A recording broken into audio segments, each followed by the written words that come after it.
Class में आप सभी लोगों का स्वागत है।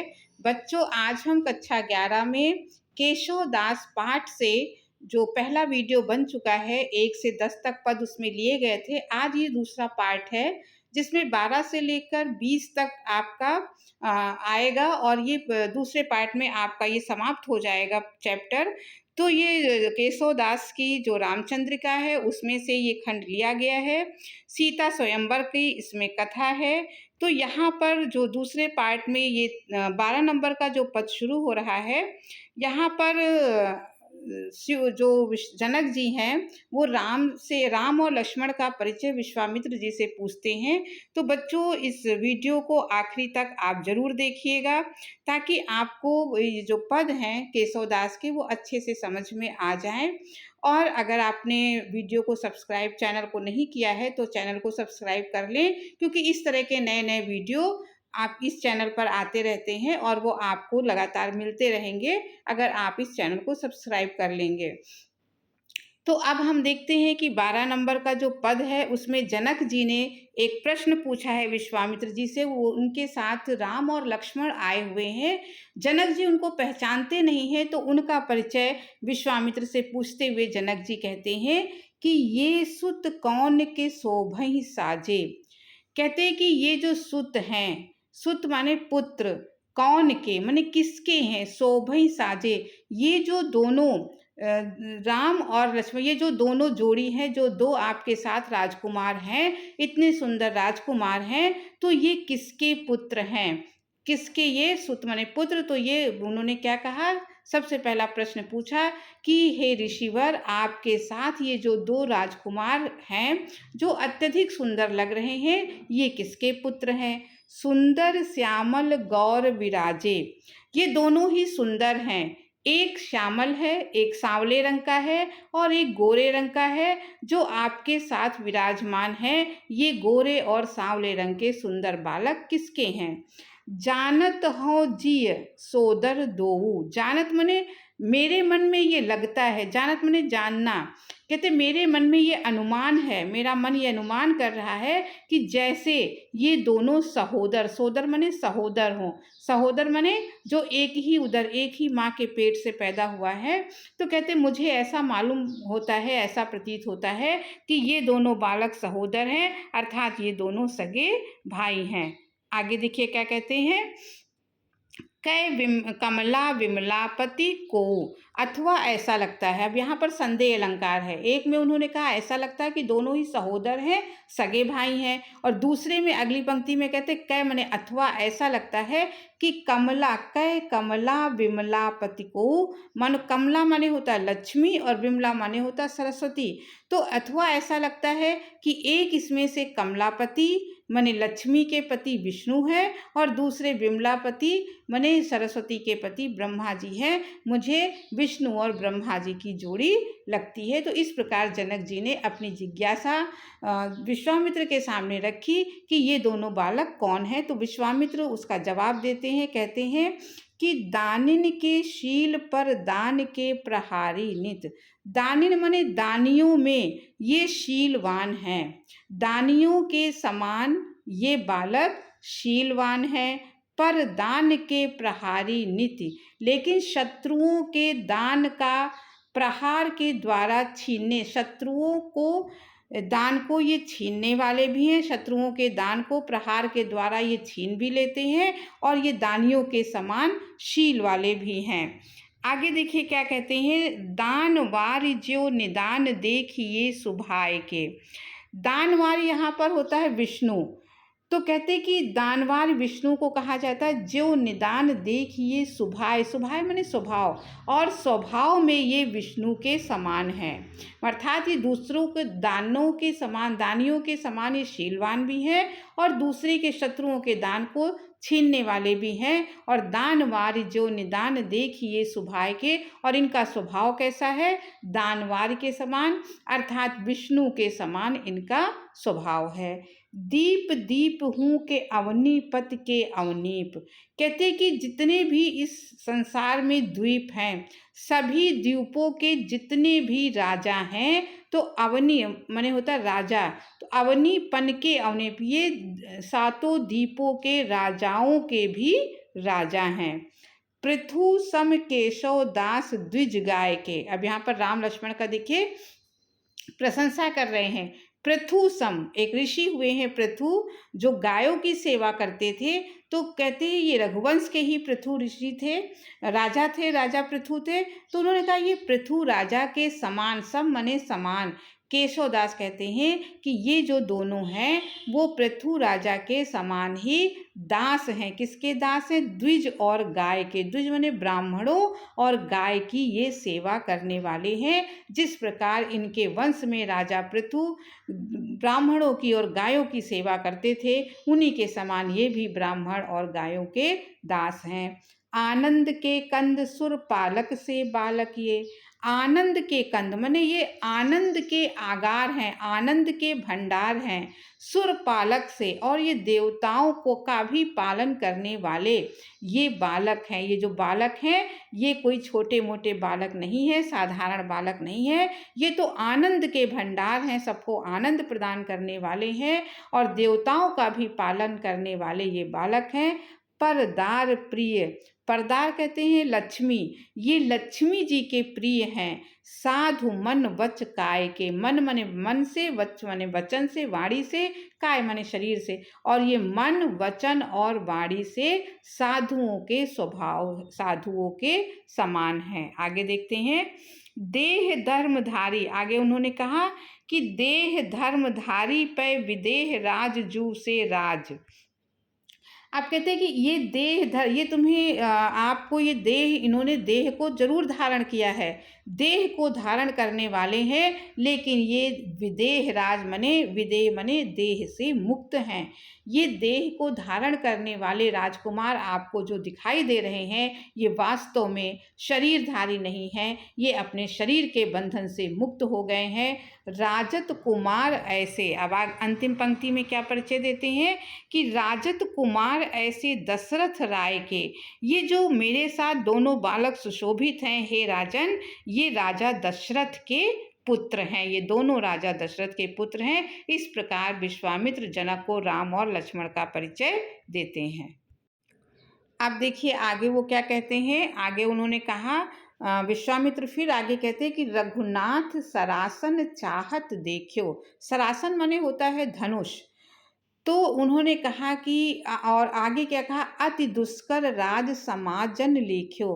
कहते वो जो सरासन है, जो शिव जी का वो धनुष है, जो अति दुष्कर है, अत्यंत कठिन है, राज समाज, सारे राजाओं के लिए जिसको उठाना, उस पर प्रत्यंचा चढ़ाना कठिन है, जिसे कोई भी प्रत्यंचा चढ़ा नहीं पाया है। रघुनाथ सरासन चाहत देखो, ये राम जो हैं उस धनुष को देखना चाहते हैं। राम की इच्छा को विश्वामित्र ने जनक के सामने रखा कि जो बड़े बड़े राजा लोगों के लिए भी जो दुष्कर है, कठिन है, उसका उठाना कठिन है, सारा राज समाज हार चुका है, ये राम उस धनुष को देखना चाहते हैं। तो अब जनक जी यहाँ पर क्या कहते हैं, जनक जी जब राम और लक्ष्मण के सुकोमल शरीर को देखते हैं तो उन्हें बहुत ही आश्चर्य होता है कि ये किस तरीके, जो बड़े बड़े राजा लोग उसको उठा नहीं पाए, छू नहीं पाए, तो ये कैसे उठाएंगे। तो थोड़ा वो हंसी उड़ाते हुए कहते हैं, थोड़ा व्यंग है उनकी वाणी में, कहते हैं कि ऋषि है वह मंदिर मांझ मंगाऊं।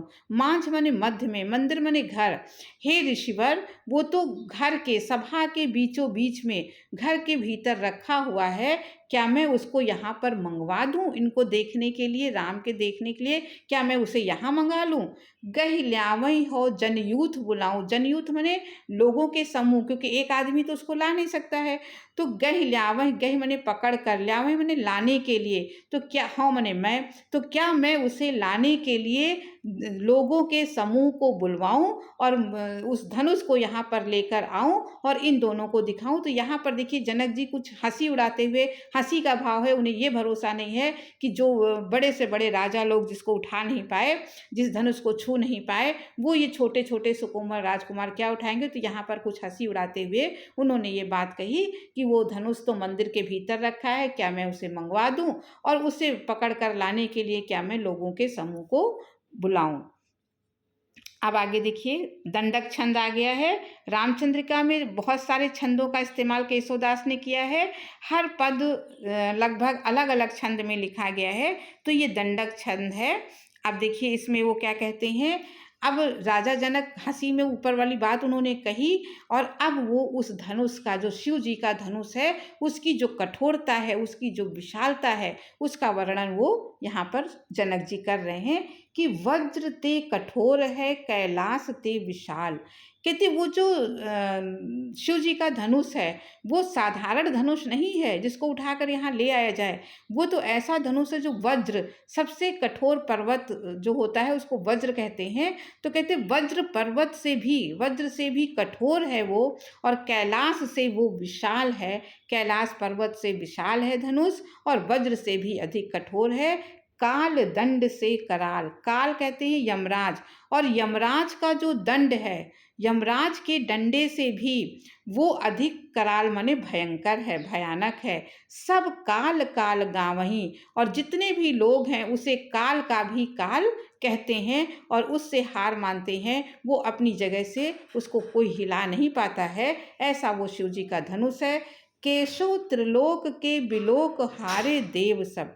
कहते त्रिलोक माने तीनों लोकों के, केशवदास कहते हैं कि जनक जी ने यहाँ कहा कि तीनों लोकों के लोग उसको देख कर, उसको छू कर सब लोग हार मान गए हैं। कोई भी देवता, कोई भी राजा उसको उठा नहीं पाया है। आगे देखिए क्या कहते हैं। छोड़ चंद्रचूड़ और को, छोड़ चंद्रचूड़ एक और को चढ़ावे। चंद्रचूड़ माने शिव जी, क्योंकि वो शिव जी का ही धनुष है, तो शिव जी तो उसको उठा सकते हैं। तो यहाँ जनक जी कहते हैं कि छोड़ चंद्रचूड़, के शिव जी को छोड़कर एक, माने अकेले शिव जी को छोड़कर और को चढ़ावे, और संसार में ऐसा दूसरा व्यक्ति नहीं है जो उसकी प्रत्यंचा को चढ़ा दे। केवल शिव जी ही उसकी प्रत्यंचा को चढ़ा सकते हैं। अब आगे देखिए वर्णन करते हुए क्या कहते हैं। पन्नग प्रचंड पति प्रभु की पनच पीछ। देखिए इसमें पूरी लाइन में पा की आवृत्ति हुई है, तो यहाँ पे अनुप्रास अलंकार है। अब यहाँ पर क्या कहते हैं जनक जी धनुष के बारे में कि पन्नग प्रचंड, कहते हैं जो नग, पन्नग माने नाग, जो बड़े बड़े विशाल, जो प्रचंड भयानक नागों के भी जो पति माने स्वामी हैं। प्रभु की पनच पीछ, तो कहते हैं कि जो पन्नग माने नागों के जो स्वामी हैं, जो शेषनाग हैं, नागों के स्वामी शेषनाग है, उनकी पनच माने प्रत्यंचा, उनकी प्रत्यंचा जो है इस धनुष पर लगी हुई है। पर्वतारि पर्वत प्रभा न मान पावहीं। तो कहते पर्वतारि माने जो पर्वत की जो प्रभा है, पर्वतार कहते हैं इंद्र को, इंद्र भी उस धनुष की प्रभा को, उसका मुकाबला नहीं कर सकते हैं, उसकी प्रशंसा, उसकी बड़ाई नहीं कर सकते हैं। इंद्र भी उसकी बड़ाई करने में सक्षम नहीं है।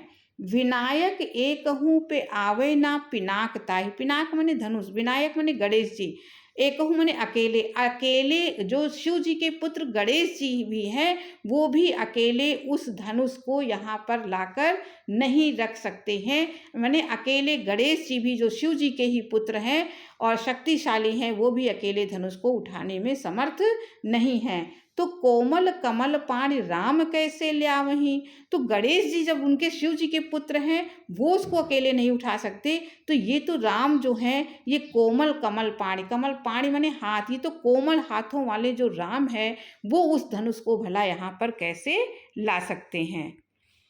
अब यहाँ जनक जी को विश्वास नहीं होता है कि राम किस तरीके से इतने कोमल हैं, सुकोमल है, ये कैसे धनुष को तोड़ेंगे। अगला देखिए तोमर छंद में आ गया है।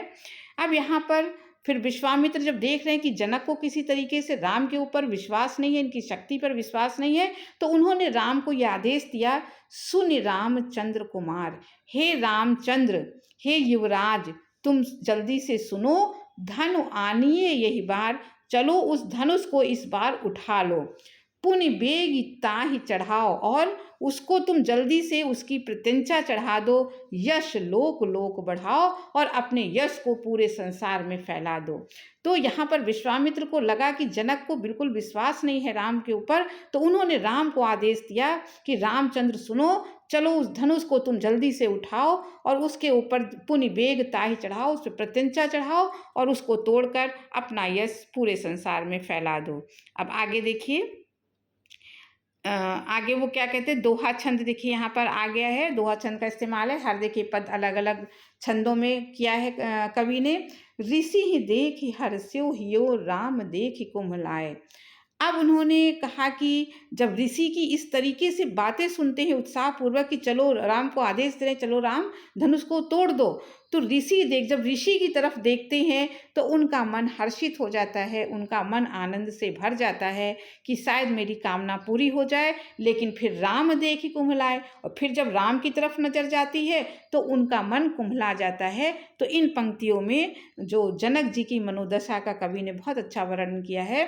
धनुष देखि डर पै महा, तो ऋषि को देखते हैं तो हर्षित हो जाते हैं, आनंद हो जाता है, राम को देखते हैं तो मुरझा जाते हैं, और धनुष देख, और धनुष की तरफ, धनुष की याद आती, धनुष को देखते हैं तो उन्हें बहुत ही डर लगने लगता है।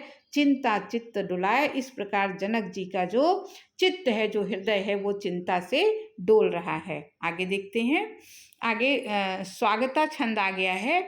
अब इसमें देखिए कवि ने कहा है, रामचंद्र कटिसो पटु बांधो। अब रामचंद्र बिल्कुल भी धनुष को उठाने के लिए तैयार हो गए। उन्हें लगा कि जनक को मेरे ऊपर विश्वास नहीं है, तो वो भी अपने गुरु का आदेश पाकर उन्होंने भी तैयारी कर ली।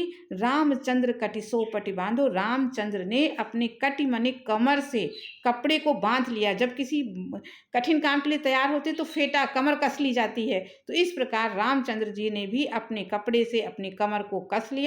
लीलयेव हर को धनु साध्यो, लीलयेव माने खेल ही खेल, लीला खेल ही खेल में हर माने उन्होंने शिव जी के धनुष को अपने हाथों में उठा लिया। आगे क्या कहते हैं, नेक उताहि कर पल्लव सो छ्वय, फूल मूल जिमि टूक कर्यो द्वय। और उन्होंने नेक मने जैसे ही, थोड़ा सा ही, कर पल्लव अपने हाथ रूपी पल्लव को अपने हाथों से जैसे ही उस धनुष को धीरे से स्पर्श किया, जैसे फूल की डंडी को, जो कोमल फूल है उसकी डंडी जिस प्रकार से टूट जाती है, तो फूल मूल माने फूल की डंठल की भांति वो धनुष टूट कर दो टुकड़े हो गया। अब आगे देखते हैं, अब आगे देखिए सवैया छंद आ गया है। यहाँ पर कहते हैं कि उत्तम गाथ सनाथ जबै धनु श्री रघुनाथ जू के हाथ लीनो। अब यहाँ पर कवि कहते हैं कि जब श्री राम जी ने उस धनुष को अपने हाथ में लिया, उत्तम गाथ माने उत्तम गाथा वाले, उत्तम प्रशंसित धनुष को, संसार में प्रशंसित उत्तम गुणों वाले धनुष को जब राम ने अपने हाथ में पकड़ा, तो मानो अभी तक जो धनुष अनाथ पृथ्वी पर पड़ा था वो सनाथ हो गया, उसे अपना स्वामी मिल गया, और श्री रघुनाथ जी के हाथ में आकर उसे अपना स्वामी प्राप्त हो गया। निर्गुण ते गुणवंत कियो, निर्गुण माने रस्सी होता है, गुणवंत माने भी रस्सी। तो कहते अभी तक जो धनुष बिना रस्सी के पड़ा हुआ था उसको उन्होंने उसके ऊपर रस्सी चढ़ा दी। सुख केशव संत अनंतन दियो, और इस प्रकार राम ने सभी संतों को बहुत ही अनंत, बहुत ही ज़्यादा उन्होंने सुख प्रदान कर दिया। ऐचो जही तबही कियो संयुत तिच्छ कटाक्ष नराच नवीनो। और जैसे ही उन्होंने प्रत्यंचा को, ऐचो ने खींचा, जैसे ही राम ने धनुष की प्रत्यंचा को खींचा, और खींचते हुए तबही कियो संयुत तिच्छ कटाक्ष नराच नवीनो, और उसमें जो नया बाण है, बहुत ही तेज, बहुत ही तीक्ष्ण नुकीला नया बाण के साथ, नया बाण उस धनुष के साथ जब से ही उन्होंने संयुक्त कर दिया, उसमें लगा दिया। राजकुमारी निहारी स्नेह सो, शंभु को साचो सरासन कीनो। और जब उन्होंने प्रत्यंचा पे बाण चढ़ाया, उन्होंने राजकुमारी सीता को स्नेह सो, निहार माने प्रेम के साथ तिरछी आंखों से निहार कर, उन्होंने शंभु के जो सरासन माने बाण, शंभु का जो बाण था, सरासन माने उसको बाण से, उस धनुष को बाण से युक्त कर दिया, और वास्तव में उसका नाम जो सरासन था उसको उन्होंने ठीक कर दिया, उसको उन्होंने सच कर दिया। अब आगे देखते हैं। अब आगे और अंतिम है जैसे अब यहाँ पर इस पंक्ति में कहा गया, प्रथम टंकोर झुक झार संसार में। धनुष जब टूटा तो उसका क्या दुनिया में प्रभाव हुआ, संसार में उसका क्या प्रभाव पड़ा, इस अंतिम पद में केशवदास ने इसका वर्णन किया है कि प्रथम टंकोर, जैसे ही प्रथम टंकोर झुकी, राम ने धनुष को झुकाकर जैसे ही तोड़ा, उसकी जो टंकोर है, उसकी जो ध्वनि है, वो पूरे संसार में फैल गई और उसके फैलते ही झारी संसार मद मदन अहंकार, पूरी संसार का जो अहंकार था कि इस धनुष को कोई तोड़ नहीं सकता, उस संसार के अहंकार को उन्होंने समाप्त कर दिया। चंड को दंड रहो मंड नव खंड को, इस संसार में के नौ खंडों में, चंड कोदंड माने धनुष, जैसे ही धनुष टूटा उसकी जो ध्वनि है इस संसार के नौ खंडों में भर गई, माने उसकी ध्वनि जो टंकार है वो पूरे संसार में भर गई।